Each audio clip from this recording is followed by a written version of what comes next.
બાપા હવે કઈ રીતનું તમે કીધું કે અહીંયા આ કોઈ ઝાડખો નથી વાળતો એ તમે જરીક વાત કરી. એટલે ઝાડખો તો આગળ અમારા ડોકરા વાત કરતા. હા તો એક હાનો પટેલ હતો. હા હા ચાયું. હા ગાગુદાની પાસે. બરાબર. એ પટેલે કહે છે કે આ વીડ આ વાયો હતો.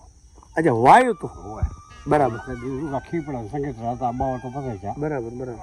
પછી એને વાયું વીખેડ્યું વાઢ્યું વાઢીને ગાડું લઈને આડિયું ભરવા આવ્યા. હોવે હોવે. આડિયું ભરી લીધું. હા. અને છોકરીને હાફ કેડ્યો. ઓહો. હાફ કેડ્યો ને અહીંયાથી લેતા ને ભાગ્યા. તો અમારા આમ કાઠિયાવાડી કેવડા છે. એ સીમાડાનું નામ હોય. બરાબર. કાઠિયાવાડી કને જ્યાં તો છોકરી મરી ગઈ. ઓહો. પણ એ એને ઘરે પણ આ બાર કહે છે ગમની ગાય ખાધી.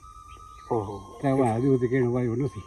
અને ઈંધણું બીજણું કોઈ વાટે તો વાટા તો કાં હરગી જાય. હા. અને કાં તો લઈ જાય તો ઘરે ફરી નાખવા આવે પાછા. તો આ ભાઈ પાબુ દાદા